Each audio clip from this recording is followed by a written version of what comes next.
Hello, welcome to this edition of QuickBooks Online. We're going to do a lesson on fixed assets and how to do the depreciation on the fixed assets.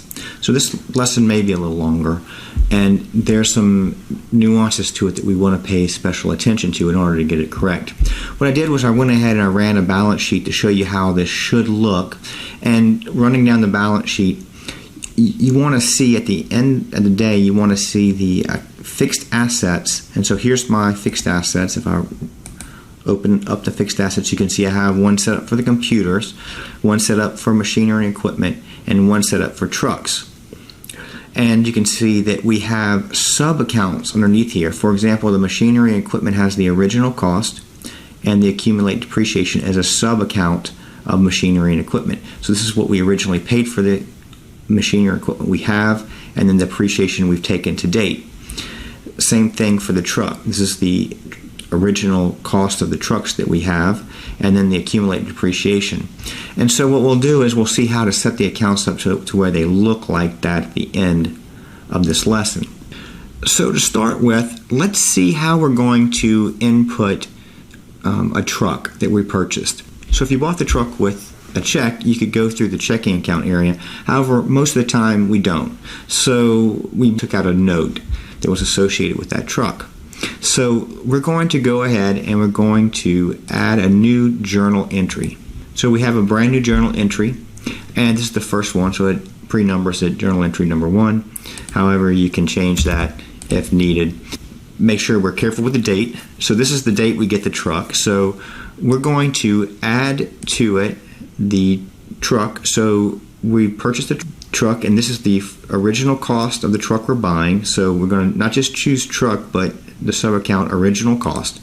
So that account's already been set up.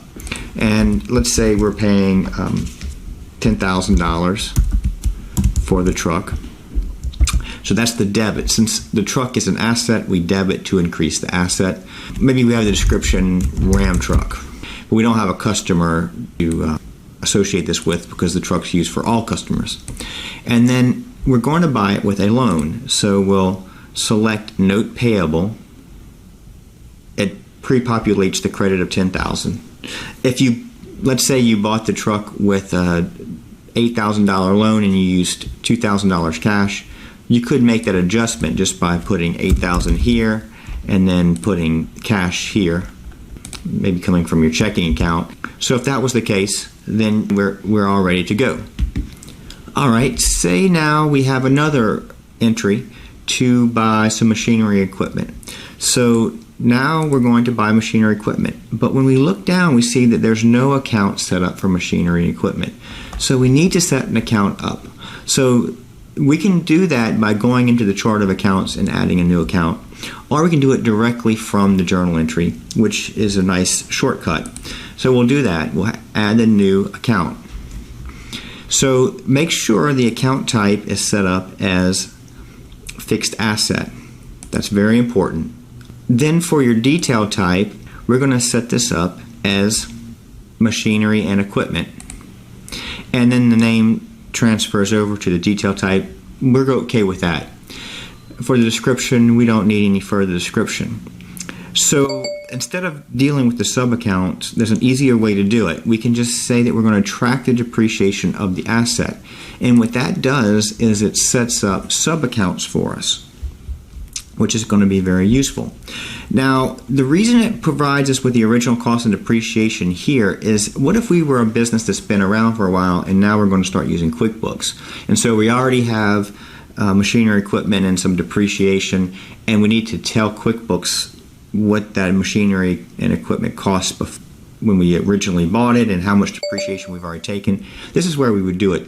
But this isn't the case. This is a brand new first time that we're using this account, so we're going to just save and close. Now when we go to machinery and equipment, it's set up and we want to use the original cost. So machinery equipment original cost, and the number we'll use is 11,111. It's a nice, easy to identify number.